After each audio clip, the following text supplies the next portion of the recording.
জয়ের শংসাপত্র হাতে নিয়েই সদ্য সাংসদ সুস্মিতা কৃতজ্ঞতা জানালেন দলনেত্রী মমতা বন্দ্যোপাধ্যায় ও দলের সর্বভারতীয় সাধারণ সম্পাদক অভিষেক বন্দ্যোপাধ্যায়কে।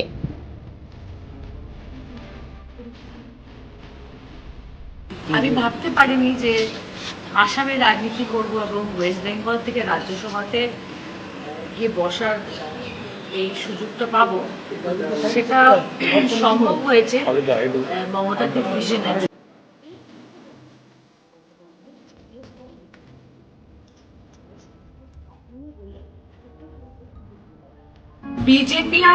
বিজেপির একটা অল্টারনেটিভ চাইছে, বিকল্প চাইছে, এবং সেই বিকল্প একটা শক্তি, রাজনৈতিক শক্তি তৈরি করতে হলে মমতা বন্দ্যোপাধ্যায় নেত্রী হিসাবে এগিয়ে আছে। এটা অস্বীকার করলে হবে না, ওনার মধ্যে সেই গুণ রয়েছে, লড়াই করার সেই শক্তি রয়েছে, এবং গুড গভর্নেন্স, সুশাসনের একটা ভালো উদাহরণ উনি ওয়েস্ট বেঙ্গলে তৈরি করেছে। So she is an alternative.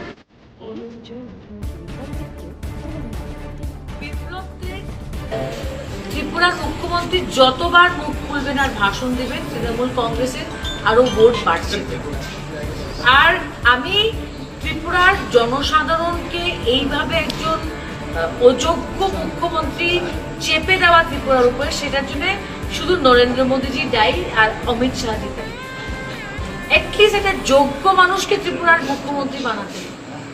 তো আমি মনে করি বিপ্লব দেব, যদিও টুইটারে আবার দেখলাম কি বলেছেন, কিন্তু ক্যামেরার সামনে আমরা যেটা শুনতে পেয়েছি, it is clearly contempt.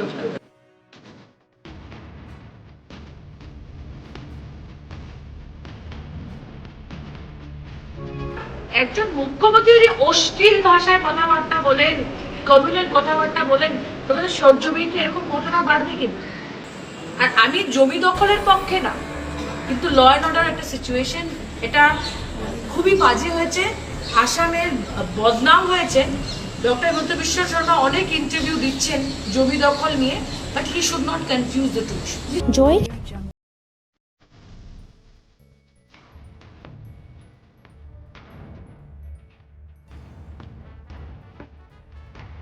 Audio Jungle.